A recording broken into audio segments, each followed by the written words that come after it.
Red and Black Reptile says, hey guys, Greg here. I have a ball python, a plains hog, corn, and recently got a baby children's. Okay. All shed great, but children's has trouble just on the head.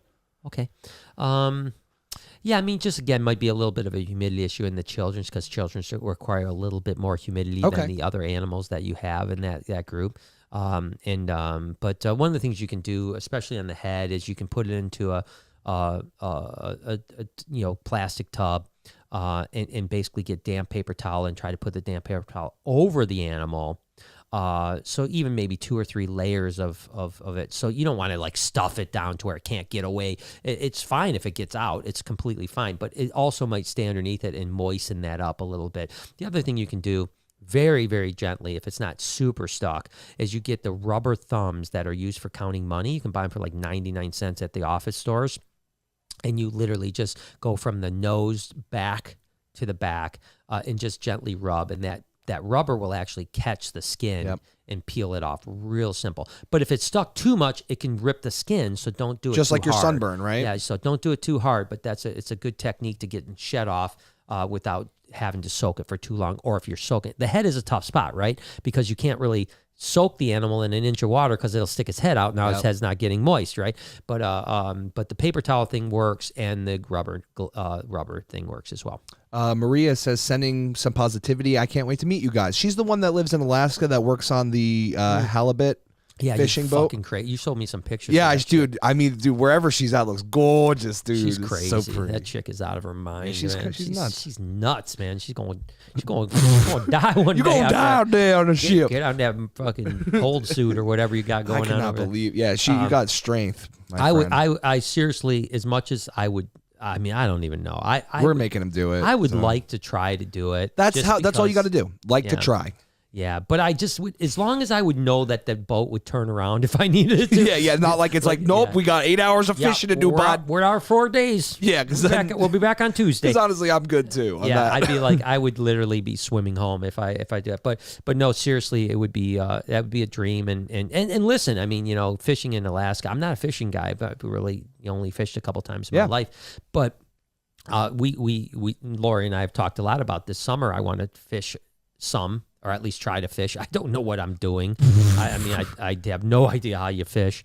But it does seem very relaxing. And I'm sure that she doesn't do it relaxing because she's out in the Bering Sea catching commercial fish. Yeah. That's totally different than like river fishing. Yeah, I just want to float around in my pontoon, catching a couple perch. You could not, dude. Could you imagine you trying to wait for a fish? You'd be like, what the fuck's taking so long in there, bro? Get out. But, I think that if I go out on the lake that we're going to be on and chill out there regularly. You gotta. That'll like get me over my fear of being around water and stuff like that. So smart. I mean, granted, there's no waves on the. There ain't no fucking Loch Ness monster. Little tiny lake, but yeah, it'll at least prepare me for not freaking out. Little Bogus says, "Can I buy an hour with Lori? I'll bring the wine. I'll hand my boys off to you for that hour. Does that sound good?" It's a girl. Okay, yeah. Yeah, you're like, oh, yo, bro, you trying to throw hands? Yeah, like, whoa, wait a second here, man.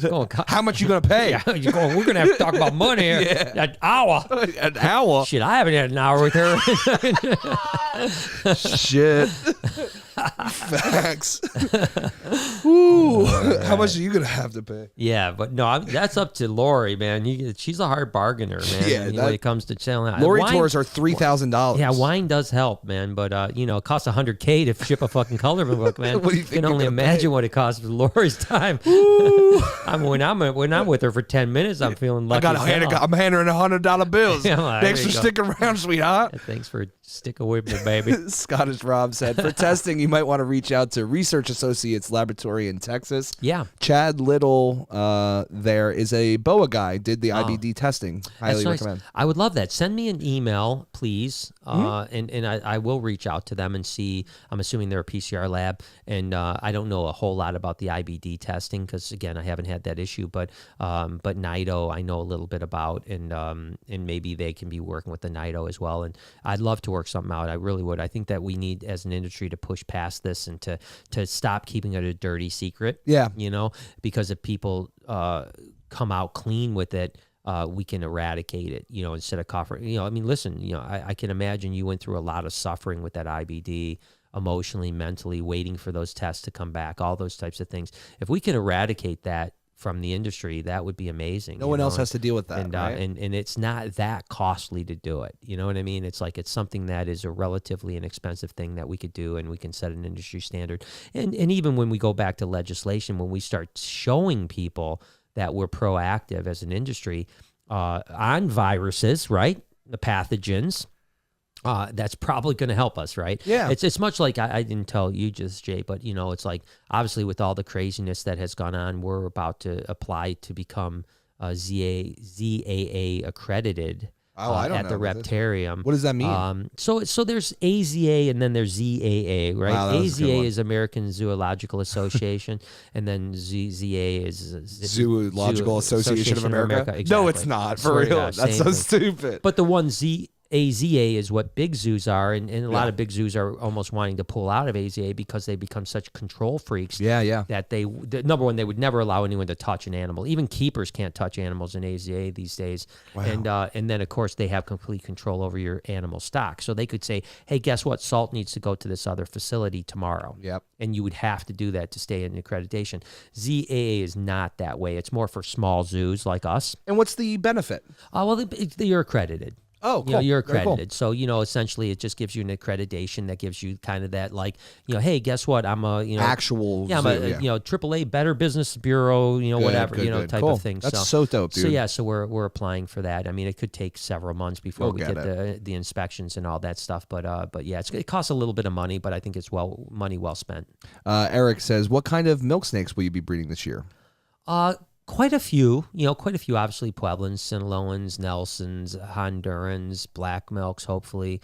Of course, you've got a lot of other land propeltis like the Therais and Nuevo Leon, or in Mex and all kinds of other different odds and ends. So annulata, stuff like that. So quite a few milk snakes, Jam. Damn, son. Can we rail this in?